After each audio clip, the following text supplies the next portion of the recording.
Os Jogos Panhelênicos, conhecidos também como Jogos Olímpicos, ocorreram pela primeira vez em 776 a.C., na cidade de Olímpia, oeste da Península Balcânica.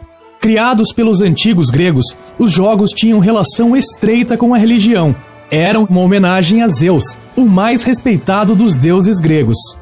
Eles ocorriam a cada 4 anos e reuniam atletas de toda a Grécia que se dirigiam a Olímpia para render homenagem a Zeus.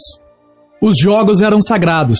Por isso, quando se aproximava a data de sua realização, as guerras eram interrompidas em todo o mundo grego, e os habitantes de todas as partes da Grécia podiam viajar para a cidade de Olímpia sem medo de serem assaltados ou presos, mesmo porque atacar um atleta que estava se dirigindo a Olímpia era considerado um sacrilégio. As competições eram acompanhadas de desfiles de atletas, juramento aos deuses, festividades e sacrifícios a Zeus. As mulheres não eram autorizadas a participar, sendo admitidas apenas como espectadoras. Isso não significava que não praticassem esporte.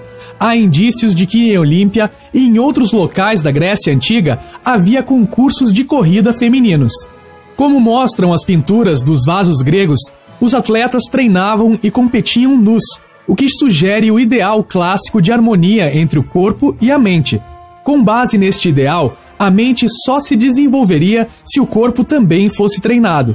Retomado pelos romanos tempos depois, esse ideal está materializado na frase latina mens sana in corpore sano, mente sã em corpo são. Inicialmente, o espetáculo ocorria em uma espécie de campo de luta.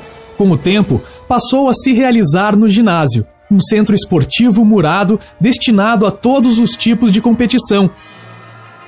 As modalidades esportivas eram variadas.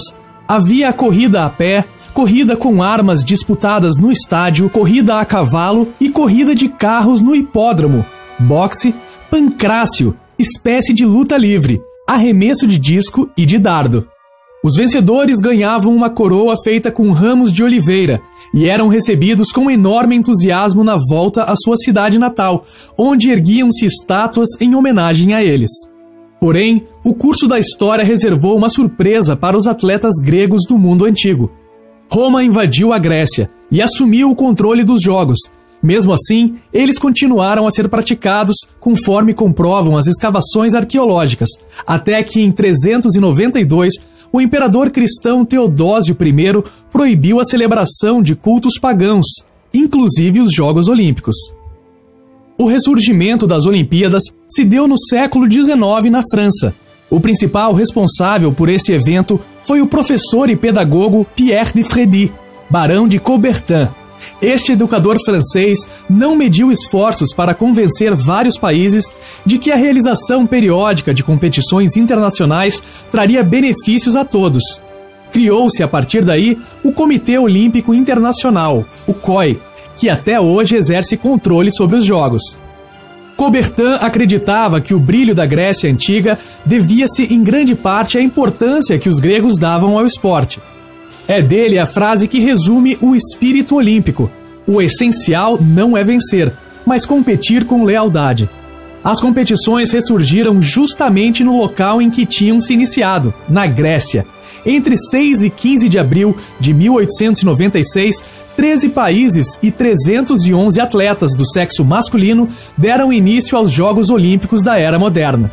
A sede do evento foi Atenas, onde se construiu um estádio em mármore e durante os 10 dias de competição foram disputadas provas de levantamento de peso, esgrima, tênis, ginástica artística, natação em mar aberto, tiro ao alvo, ciclismo, luta e várias provas de atletismo. Na segunda edição do evento, realizada em Paris em 1900, a população simplesmente ignorou o acontecimento. Porém, essa edição foi marcada por um fato inédito: a participação de atletas do sexo feminino, quando competiram cerca de 20 mulheres. Em 1904, em St. Louis, nos Estados Unidos, tem início o costume mantido atualmente de premiar com medalhas de ouro, prata e bronze os atletas. Em 1908, em Londres, surgem várias novidades, entre elas o desfile dos representantes dos países com suas respectivas bandeiras e a divisão do evento em fases, como os Jogos de Verão e os Jogos de Inverno. No século XX, as relações entre política e Olimpíadas foram intensas. O Estado nazista organizou os Jogos de 1936 em Berlim, com a intenção de provar a suposta superioridade da raça ariana sobre as demais. Mas a estrela daquelas Olimpíadas foi o corredor negro estadunidense Jesse Owens, que ganhou 4 medalhas de ouro, nos 100 metros, nos 200 metros, no revezamento 4 por 100 metros e no salto em distância. Ficou provado que as ideias racistas de Hitler não passavam de bobagem. Nas Olimpíadas de Munique, em 1972, um atentado matou 11 atletas de Israel.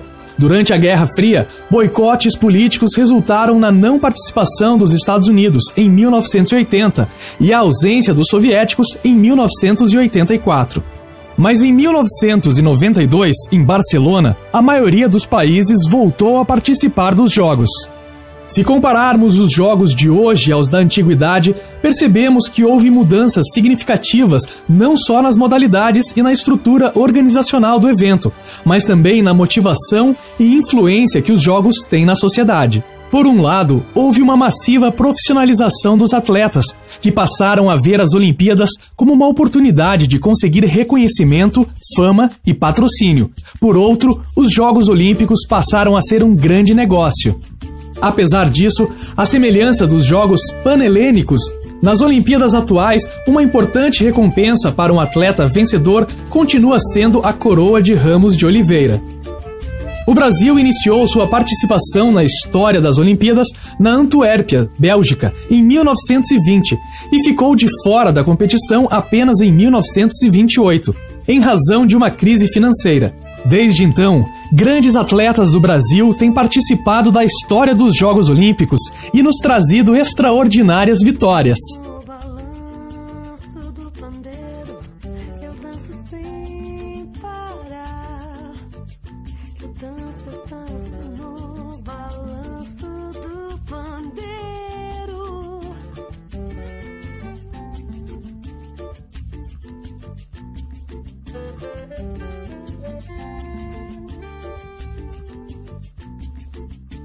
Sem parar, sem parar.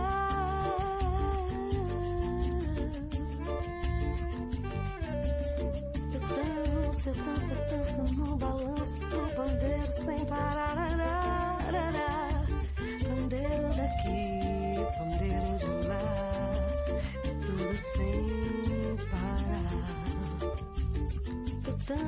Eu danço no balanço do pandeiro sem parar.